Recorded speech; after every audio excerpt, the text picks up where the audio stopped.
Today, we are talking about 4 ways that I burnt out as a burnout therapist. So, welcome back to the Burnout to Brilliance podcast. My name is Sheena Shui. I'm a burnout and business therapist.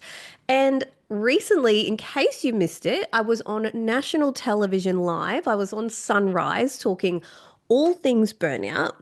And so when I was getting prepped for the show and ready for the show earlier in the week, I obviously had to talk to the producers. And one of the producers was asking me about my experiences with burnout and my backstory. And I realized that I've shared bits and pieces with you, but not all of it. And so I thought today I wanted to share the 4 ways that I burnt out and why I love talking about this because obviously I can relate to it. I've been there. Now, the 4 ways that I burnt out were from work, from parenting, from my relationship, and then from my business, and entrepreneurship. So I thought I would share all of that. But another thing the producer was asking me about is why did I specialize in burnout? Now, it's interesting that I went down the burnout path because my original niche was around anxiety and burnout. And so I built my private practice, the work that I do one on one with women behind the scenes before I was doing more of the business stuff, literally just one on one therapy, coaching, counseling with CEOs, entrepreneurs, lawyers, doctors, athletes, clinic owners, like anyone who's in kind of high performance, high pressure jobs is who I was working with. And so we were working with a lot of anxiety and things like that. And almost everyone wasn't presenting with anxiety, they were presenting with burnout. And I often say burnout is what happens when you've been living in that fight, flight, freeze, or fawn, that state of anxiety for years. It's if you do not listen to the anxiety, it's almost inevitable that it will transform into burnout. And if you don't listen to the burnout, that's where things like depression, unexplained illnesses, that feeling of you just can't get better no matter what you do. You're taking all the vitamins and all the things, but you keep getting sick or your body keeps showing up in pain, all those things, or you keep getting blood tests and the doctors are like, I don't know what's wrong with you. And you can just say, I feel like something's wrong. Or it is manifesting as illnesses like PCOS and endometriosis and really illnesses where organs have been attacked from high levels of cortisol, high levels of adrenaline. Because again, a lot of people don't realize this, but cortisol can actually damage your organs in large doses over time, which is why skin issues break out. You get liver issues, lung issues. Irritable bowel syndrome is often caused by high levels of anxiety, that connection, that mind body connection. 90% of people with IBS have an anxiety disorder. So, that's another reason why burnout is my specialty because I know how there's the societal and system pressure for sure. If you have a toxic workplace or a toxic situation that you're dealing with, you could be doing everything perfectly on an individual level, and that burnout may still be creeping in. So I never want to take that away. However, there are things we can do on an individual level to make sure that this burnout doesn't completely, utterly consume us and take both our psychological and physical health along with it, and our spiritual and emotional health too, don't forget.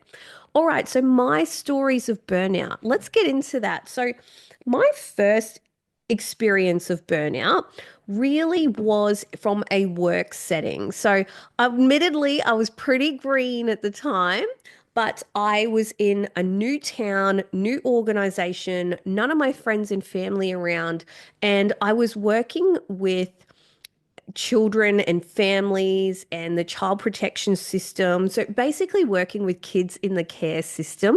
So you can imagine I was hearing really heavy stories. I was working in a broken system that was failing kids, families, foster carers, kinship carers. I was working with burnt out workers themselves. So people who just oh, the system's broken. What can we do? Like throwing their hands up in the air of, I can't, I don't give a shit anymore, basically. And this is people's lives and feelings that we're dealing with. We're not just dealing with like, we're not a marketing agency where it's like, did the pamphlets go out or did we get the design in today? Like these were big issues we were dealing with, right? And so I felt the weight of that because being a new employee and not having my support system around weighed heavy on me. I felt like I needed to perform above and beyond because I was also put into a coordinator position. And I definitely felt, and I mean, my coworkers articulated that they felt that I didn't deserve it because of my age and all of that. They just felt like I didn't deserve it. And so I did feel like I had to go above and beyond to prove myself. Above and beyond because the work that we were doing was felt so important and above and beyond because I just felt the weight of what we were doing. And my workplace had really hard KPIs that were very clear with me. I have to manage the budgets, the KPIs, all of this stuff, plus serve my clients, plus get my case notes in, plus deal with this heavy emotional stuff while still being empathetic in my one-on-one sessions with clients. And so you can imagine it was a lot. And so what that ended up looking like was I would work my butt off through the week. And again, I was still going to the gym and doing some of that healthy stuff, meditating, but my anxiety was through the roof. And that ended up resulting in burnout because I would spend the week highly anxious and strung out. And then the weekend, once I kind of got the bare minimum done, like a little bit of cleaning, got a workout in, I would literally spend the whole weekend in bed or on the couch, just kind of zoning out to shows. Like I just was barely functional for 2 days straight. And again, sometimes using alcohol or anything else just to kind of get through it and deal with the stress. And I even was having nightmares and panic in the middle of the night. Now, it wasn't all the time. There was also some personal stuff that happened before I got into that role, so there was a bit of that coming through. But it was really scary having to deal with all of that. And so what really started turning things around for me when I was burnt out that first time was I actually started getting what we call external supervision. I only just found out recently that not everyone calls it supervision. And so people were like, that's an old school word. But in the psychology, counseling, and social work and therapeutic spaces, when we catch up one on one about cases or clients or, getting about our work, we call it supervision sessions or supervision practice or supervision. So that's what I mean when I say supervision. So I was getting external supervision, which means I was seeing a psychologist external, so outside of my organization, so that I could get some guidance on my work, but also because it was outside of my work, I was paying for it full fee. I was able to use those sessions for therapy as well. So both therapy and, whatever I needed it to be. And that changed so much for me. Actually having someone go, Sheena, you are doing way too much. And yes, the system's broken. And no, you're not being unreasonable for asking for XYZ. When you're doing it alone, when you don't have that person that is all about you, that doesn't kind of have any ulterior motives, and you actually respect that person, like you definitely find when you're paying someone externally, like a therapist, you do have a level of respect to their opinion unconsciously that even if your partner or someone else says something similar, you might not actually action it. So, again, I was working with her and she was incredible, and my whole world started to change. And then I linked in with a naturopath, and that absolutely helped me because we started getting my vitamins under control, regulating myself and really focusing on the physical health. So again, burnout and anxiety having both that physical element and that psychological element. And again, connecting back to my spiritual self was really important. So,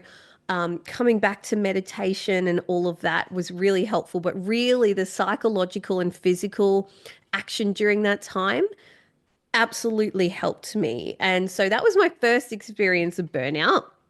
Then my second experience of burnout was after becoming a parent because I was so used to doing whatever I want, whenever I want, and being a bit of a workaholic as well. I relate to anxiety and burnout and not being able to slow down because I am that. I wouldn't have chosen this area if I am not you. And I get how hard it is to learn how to rest and slow down, right? It's a reason I chose this. Okay. You always choose something you can relate to. So, parenting. I worked up to 38 weeks in my first pregnancy. So for those who don't know, you give birth at 40 weeks. I didn't even contemplate that I wasn't going to make it to 40 weeks. So lucky that I did. Because a lot of people give birth earlier, but I worked right up until that time full time. I wasn't even cutting down to part time and then quitting. It was full time. And yeah, the whole parenting experience was a lot, being at home, and I did not trust myself. That was a similar thing in the first experience of burnout. I didn't trust myself and back myself in my opinion in my workplace because I was young, I was green. People were sort of questioning if I should have been in my role. So I had a need to prove myself rather than holding my own and going, I know what the hell I'm talking about and doing. So in parenting, same sort of thing. I was reading all the books, all the things, talking to all the health professionals about what do I do in this situation or that situation, and it just made things worse. And I really teetered on that postnatal depression and anxiety stuff because I was just anxious and burnt out and I didn't trust myself. And once I started to trust myself and lean into it and lean into my intuition and learn how to ask for help from my partner and all of that, things fell into place. But the lesson during that burnout time was learning how to trust myself and back myself and that I am safe and that I make good decisions. And that was really hard because you don't think of burnout and parenting. You usually think about it in the workplace, but I was so exhausted from parenting and thinking about all the different things rather than actually letting go a little bit and going, Sheena, you were born to do this. You have instinct. Trust yourself, back yourself.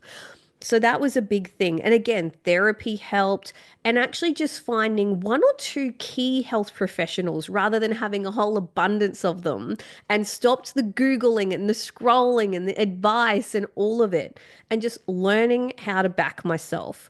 Really, really important. Third time I burnt out was during my separation and divorce. That was really, really hard to come to the conclusion that I no longer wanted to be in my marriage, then action that conclusion, then have to go through the physical, emotional, financial, parenting, all the separation. It by far has been the most difficult thing that I have ever done in my life. Just to sugarcoat it for you. um it was hard, and I don't want to ever downplay that, and it really burnt me out, and that was leading into 2024. And so I didn't actually stop and take in how much I was going through. I was distracting myself with action. I fell into an old pattern and rut without even realizing it. And it happens to everyone, which is why it is so important to have a coach or a therapist or a mentor to call you out and catch you, or at least get you to think about and reflect when you're doing this. So my old pattern when something is stressful happens, instead of taking care of myself and slowing down, I take action and I try to fix it and I try to move forward and I try to pretend it's not happening. And I try to think that, oh, if I achieve this, then I'll feel better about this situation. And so what happened was I was going through the hardest time in my separation in my life. My whole life blew up. And there's other episodes on that, but I blew up my life in all areas, like my finances, my house, like I had to let go of my house. There was so much going on, but I was throwing myself into a new business with a business partner, and it was taking up so much of my time alongside this business that I run now, Savasana Collective. I was doing several businesses at once and helping other people with their startups. There was so much going on. And that was because I fell into action rather than slowing down and taking care of myself when I was stressed and anxious. And so what ended up happening is I was still in the grips of the burnout and the recovery from my relationship and everything that happened during the separation and the parenting and having to go 50-50 with my kids, right? So parenting on top of that and all of that. Then I ended up having a bit of a situation around the business where I just shouldn't have done that business in the beginning.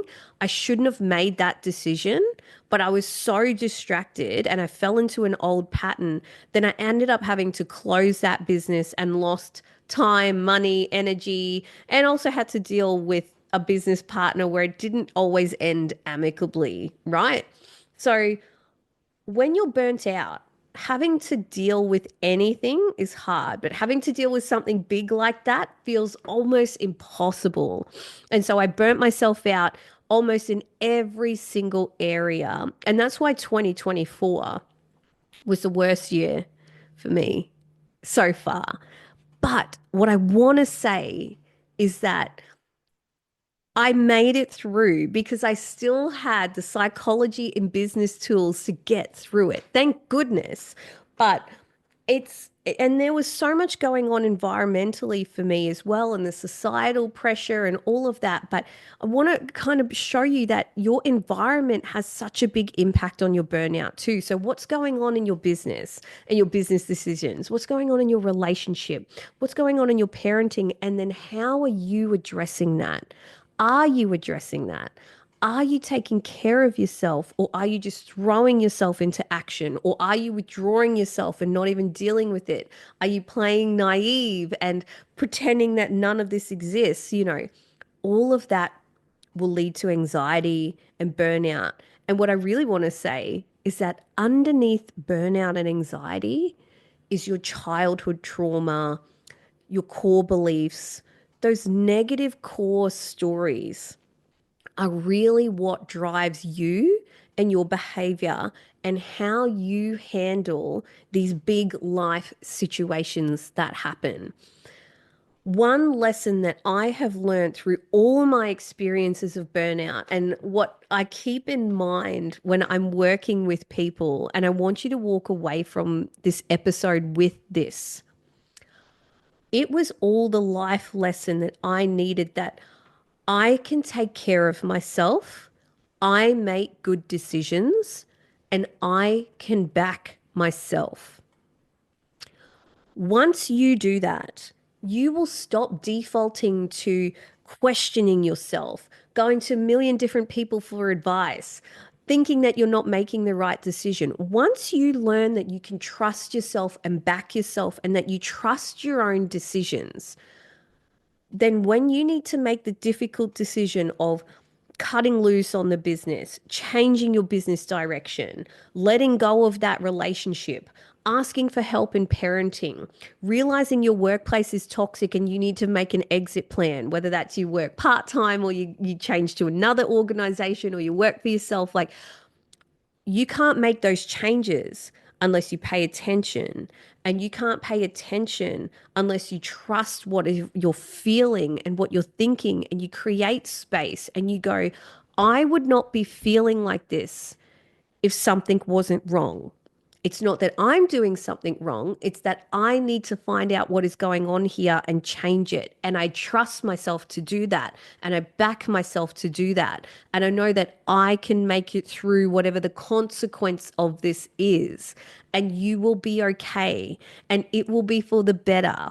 And this burnout will lead you to your most brilliant life. And what I will say, 2024 was the hardest, most difficult, painful, disruptive year of my life. And yet, here we are, barely even into 2025, and I've never felt more grounded, more confident, and never have felt such an ability to back myself. Like if I can survive all of that, what the hell, bro? I can survive anything. Yeah. Like I it's unwavering at this point. And this is what I mean is that I gave myself space to figure out who do I want to be? What do I want my life to look like? And I'm still partly in that, but I'm not. I really had to challenge myself to not take action from an anxious, burnt out place. After that second, within 6 months of each other, dealing with like the separation and the losing my house and all the things, and then the business and that other business that I had and all the things that went with that, letting go of employees and the website and the branding and having to pay out a whole bunch of debts and you know, I was going to get debt collectors in and then I didn't, like all of that. I literally just took care of myself and I let go of my ego, right? I had to make some really tough decisions. And yet here I am standing. And I want that for you. That is the work. When you work on your inner self, you learn you can back yourself and you can handle anything. So, any tough decision you got to make it. Trust yourself, trust the decision, and learn how to make decisions from your true intuition. True intuition balances both logic and emotion. We call it wise mind, and it comes both from your head and your heart, right?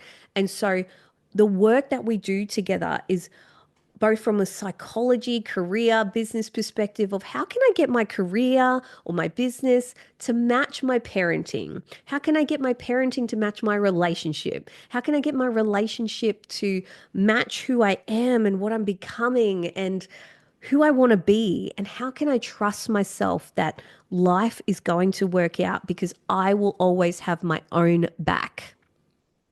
So, that's my story of burnout. Those are my experience of burnout. And I want to know if you can relate. And I want to know, have you ever gone through something that was such a fucking shit storm that after the end you just go, nothing can knock me down? Or you had to learn the lesson, right? Like, again, for my spiritual baddies out there, for people who are, whether you're religious or spiritual at all, God, the universe, whatever you want to call it, will keep giving you the same lesson until you learn it. Because your reality will not change until you are put in the same situation, but you act differently. And it's the same with psychology. You will keep putting yourself in situations, and your job is to learn how to act differently. Even though you want to have your default behavior pattern, you need to learn how to hold yourself differently, think differently, act differently, despite how uncomfortable it feels and how easy it is to do what you used to do, but choose the new, most brilliant version of you. All right, beautiful souls. I hope you got a lot out of that. I'm hoping that you did because our stories are someone's survival guide, right? And so, whether you're going through some difficult decisions in your career or your business or your relationship, struggling with parenting or just life in general, know that I've been there, know that I get it, know that I've helped hundreds of women just like you get it, and you will get there. But doing it alone is not the answer. So make sure you reach out to someone like myself, a therapist, a mentor, a coach, reach out to some health professionals, get that support intact, and take care of you. Do the things you need to do to come back to you. and it'll all work out and you will get through this. You will. I know you will. All right, beautiful souls, have a wonderful day, a wonderful week, and I will see you in the next episode of Burnout to Brilliance. Bye for now.